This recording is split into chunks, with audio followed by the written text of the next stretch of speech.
ദൈവമേ, ഈ വിഗ്രഹം ഇത് എവിടെ നിന്ന് വന്നു? സാദേവേട്ടാ, സാദേവേട്ടാ, ഒന്ന് എഴുന്നേറ്റ്. കണ്ടോ സാദേവേട്ടാ?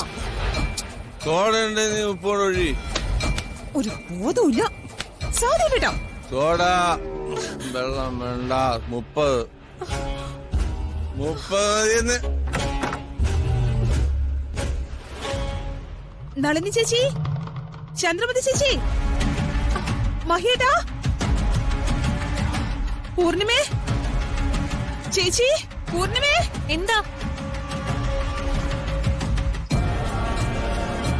മഹിയേട്ടാ, എന്താ ഇവിടെ? എന്താ ചെറിയമ്മേ? എല്ലാരും ഒന്ന് ഓടി വന്നേ.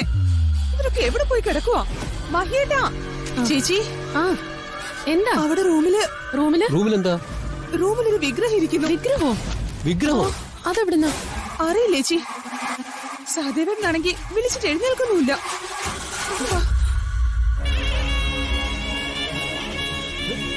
മഹിയേട്ടാ, ദേ ചേച്ചി, ഇതാ.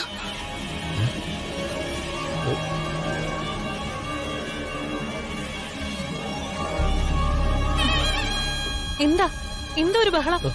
മോളെ ദേ. അയ്യോ,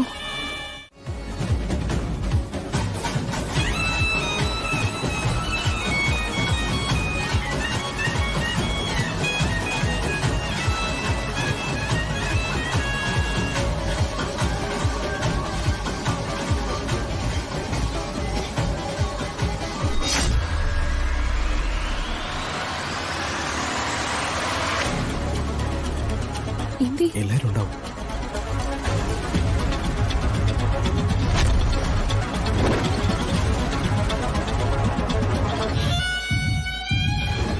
എന്താ ചെയ്യാ?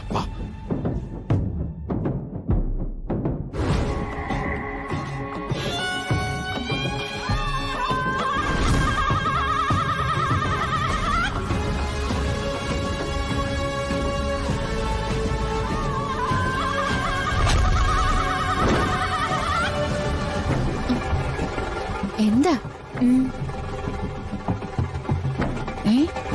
ഈ വിഗ്രഹം എങ്ങനെ ഇവിടെ വന്നത്? അതെനിക്കും അറിയില്ല. ഞാൻ രാവിലെ എഴുന്നേറ്റ് വരുമ്പോ ആദ്യം കണ്ടത് ഈ വിഗ്രഹം. ചെറിയച്ഛനോട് ചോദിച്ചില്ലേ ചെറിയമ്മ? വിളിച്ചിട്ടൊന്നും എഴുന്നേറ്റ് പോലും ഇല്ലല്ലോ. എന്നാലല്ലേ ചോദിക്കാൻ പറ്റൂ. ഇന്നലെ രാത്രി കുടിച്ചത് കുറച്ച് അധികമായി പോയി കാണും. അതായി എഴുന്നേൽക്കത്തെ. വിഗ്രഹം അങ്ങനെ അകത്ത് വന്നെന്ന് നീരജയ്ക്ക് അറിയില്ലെങ്കിൽ പിന്നെ സഹദേവന് മാത്രമേ അറിയാൻ വഴിയുള്ളൂ. അതുകൊണ്ട് നമുക്ക് അവരോട് തന്നെ ചോദിക്കാം. സഹദേവാ, സഹദേവാ, സഹദേവ എണീക്ക്. വേണ്ട. എടാ ഇങ്ങോട്ട് എണീറ്റേ. എണീക്ക്, എണീക്കടാ. ഇതെന്താ എല്ലാരും കൂടെ ഇവിടെ? യോ, നീരജ എവിടെ? നീരജയ്ക്ക് എന്താ പറ്റി? ഇവൻ എന്തൊക്കെയായി പറയുന്നത്? എനിക്കൊന്നും പറ്റിയില്ല. ഒന്നും പറ്റിയില്ലേ? അയ്യോ, ഞാൻ എന്തൊക്കെയോ കൊതിച്ചു.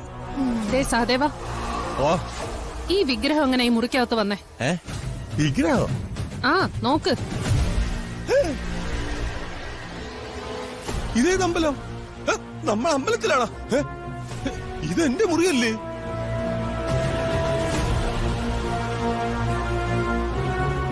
ദേവി, യോ, ദേവി എന്നെ കാണാൻ ഇവിടെ വന്നിരിക്കുന്നത്. നീരജ, നമ്മളെ കാണാനായിട്ട് ദേവി ദേ ഇവിടെ വന്നിരിക്കുന്നടി.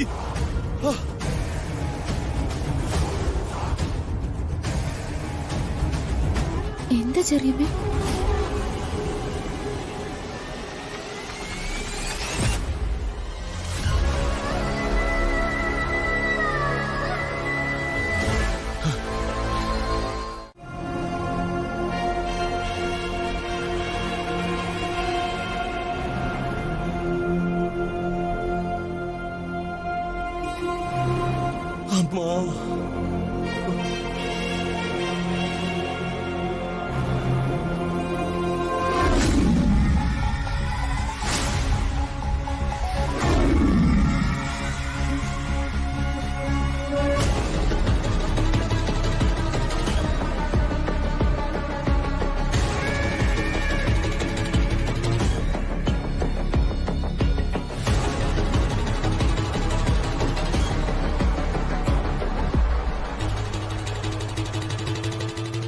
ദേവി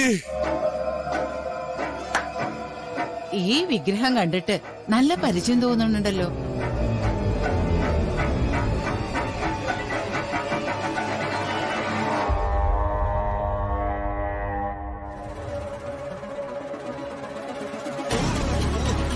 ചേച്ചി ചേച്ചി ഇത് എനിക്ക് ഭഗവാൻ നേരിട്ട് തന്ന അനുഗ്രഹമാണ്. അമ്മ. അതല്ല ഏ? ചേച്ചി പറഞ്ഞ ശരിയാ. ഇത് നമ്മുടെ കുടുംബക്ഷേത്രത്തിലെ വിഗ്രഹം പോലെ തന്നെ ഇരിക്കുന്നു.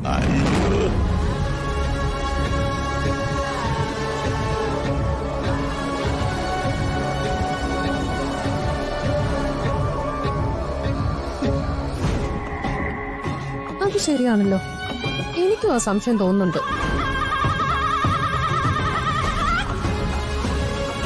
ചെറിയച്ച, ഞാൻ എന്തായാലും കുടുംബക്ഷേത്രത്തിലെ തിരുമേനി ഒന്ന് വിളിച്ച് സംസാരിക്കട്ടെ.